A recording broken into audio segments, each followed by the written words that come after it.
Alright, good morning. I am out for my walk this morning. I'm heading towards the freight train yard. I'm not too far away. And I've already heard the horn blowing, so they must be working out there.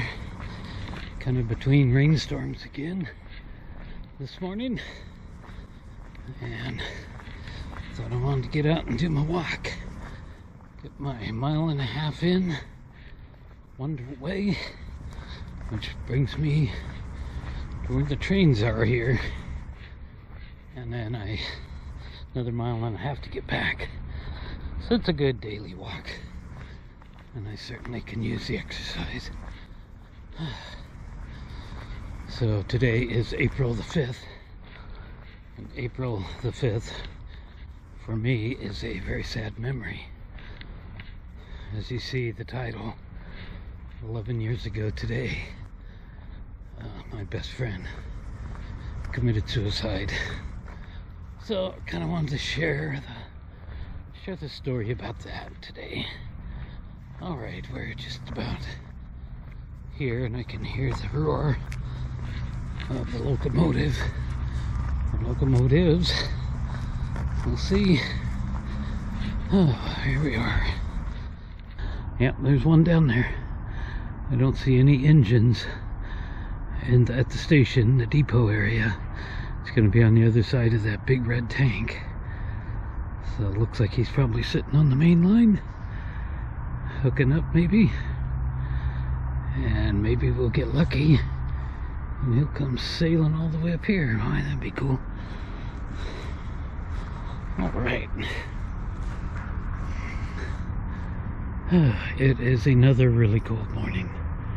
We got some rain yesterday, but not very much, not as much as I thought we would. We still have rain and snowflakes in the forecast for today and throughout the weekend. Don't know if that'll happen though. Don't see anybody around. Forgot again to bring the GoPro session to use as a time lapse, but it don't really matter. So no, again, I believe this is about the 9th day that Hobo Shoestring has been missing, and no news, no new updates on it. So tomorrow, at this time tomorrow, in 24 hours, they will be gathering there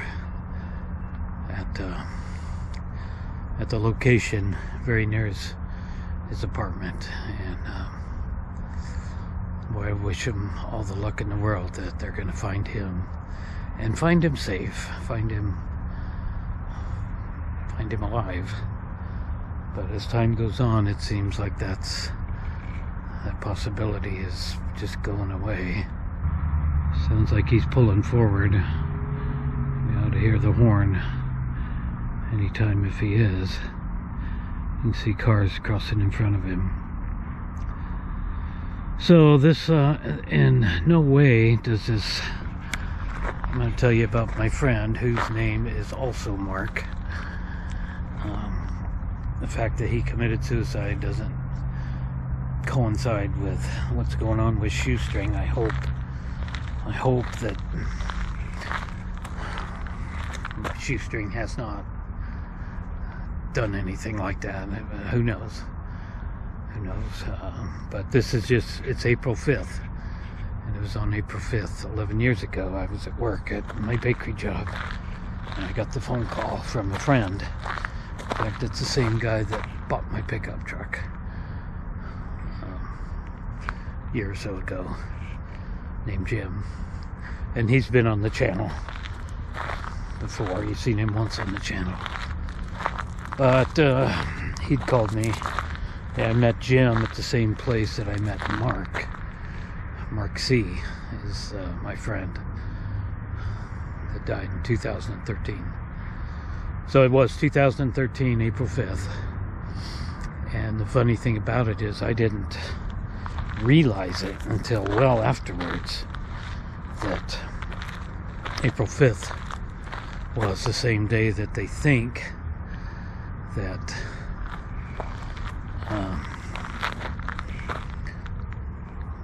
Nirvana frontman Kurt Cobain committed suicide. He wasn't found until the 8th, but they think it was April 5th is when he did that. And I have always been a Nirvana fan. Mark liked Nirvana, and it took a while for me to realize that could have there been a connection there, and that's why Mark chose April 5th. I don't know. Nobody will ever know. So he didn't leave a note or anything like that. But going back in history now, let's walk this way a little bit. I met Mark in 1994. I started working for a large corporation in January of 94. And the same Mark already worked there, Mark C. And he worked there already. He'd worked there for 2 years before I got there. And Mark was one of the first people that I actually became friends with. I worked in the kitchen, he worked in hospitality, but we kind of hit off a friendship. The thing about Mark was he was quite shy and very much a loner. I wouldn't say he was really shy, he was just a loner. You know, he rarely spoke to anybody, and he was just a loner. He enjoyed being by himself, and I certainly enjoyed that too. You can hear the train powering up behind me. See if we can see him down there. Can't really see him in the viewfinder. But Mark, he was just very much a loner. But we hit it off, we got to be good friends. And at some point, or rather, he and I started partying a lot. I was already a pretty heavy partier, and Mark drank and smoked, so he's going across the crossing guards right now. Sounds like he's powering up pretty good. But Mark drank and smoked a lot. I never was much into the smoke, but I certainly emptied my fair share of beer and liquor bottles in my lifetime. Sounds like he's coming up this way. Anyway, so we would do like big 4th of July parties at his house, you know, where a bunch of employees would come over and everything. But Mark was just an unusual type of guy. Very unusual. And the business that we worked for, it was ran by a corporation. And the corporation basically destroyed the business by just cutting out employees. By the time the last year I worked there was the end of '09.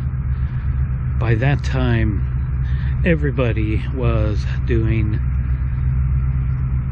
the job of 2 or 3 people, and things weren't getting done correctly. I think he's going backwards now. Things weren't being done correctly.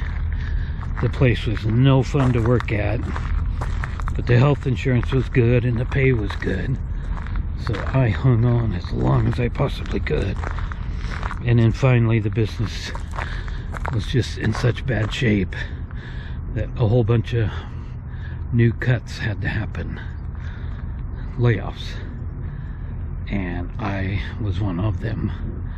And I was very glad, because I had been there for 16 years and my hands are really freezing because, again, I forgot my gloves and it's close to freezing out here. There for 16 years, and I had quite a good severance package. So when they offered me a layoff, or just to, you know, be terminated, I took the layoff, and I was able to collect unemployment, of course, and I got a hefty severance package. and they took almost $2,000 in taxes out of it. The government did.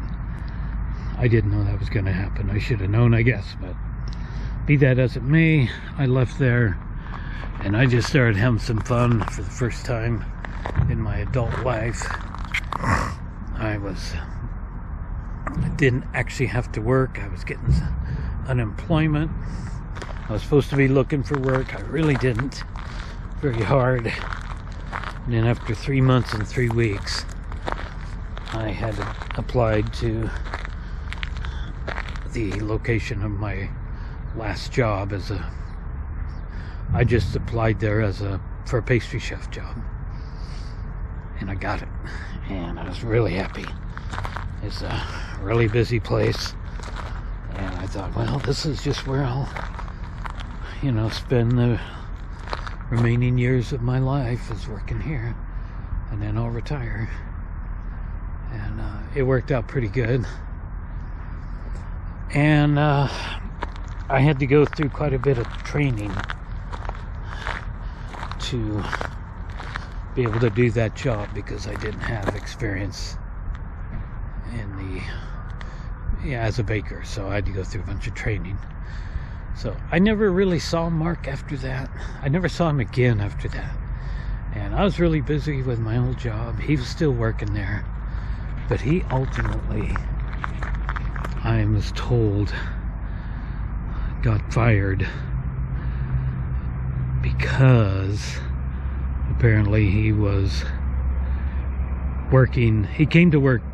He had gotten to the point to where he started coming to work drunk, and they fired him for it, of course. Big plane coming over.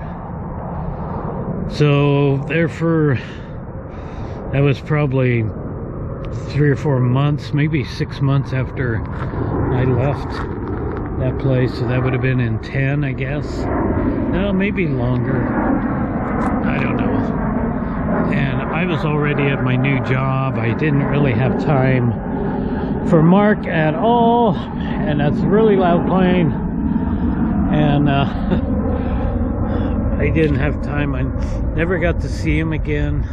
I knew what had happened to him. He had lost his job, and it might have been 2011 when that happened, and when he got fired. Now that I think about it, I'm just freezing out here. I really should start heading back. And I got a new phone number, so I called him, and he answered his phone, and I just wanted to give him the new phone number, but I wanted to give him an opportunity to talk to me. He was really my best friend, but we didn't have much contact then. And I don't know how exactly he felt about me, but we were pretty tight buddies there for a while. And my life continued on. I tried to get him to talk about what was going on, and there's the train powering up, and he wouldn't say anything about having lost his job and all the rest. And it was a 1.5 years, 2 years later that Jim calls me that morning it's about this time of day. It was about 7:30, 8 o'clock. I was already in the bakery working when Jim called me 11 years ago and said, "Man, I don't know how to tell you this, but I just found out Mark C. was found dead at his house from an apparent gunshot wound to the head." And I about fell down. I just couldn't believe it. I thought, no way, that can't be true. But it ultimately was. So the reason apparently was things had gotten really bad.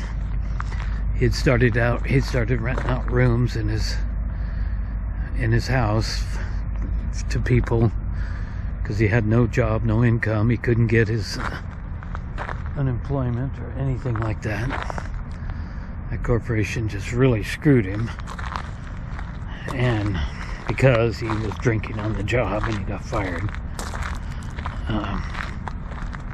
It's just so sad. I was in absolute disbelief for the longest time, and have no idea where he's buried at. And there's a railroad truck coming. Pretty common. I've never been hassled by them when I've been here, but they could easily do it, of course, because this is considered railroad property. So, yeah, he got really behind. Mark had a classic Corvette, 82 Corvette. I think it was the last year that the Corvette engines were carbureted. He went to fuel injection after that, and he ended up having to sell that just to live on. He'd sold everything he had, but he had, you know, prior to my losing my job there, he had bought a big old Smith & Wesson 44 Magnum. I had a 357 Magnum. There's people coming from. That is going to be it for now.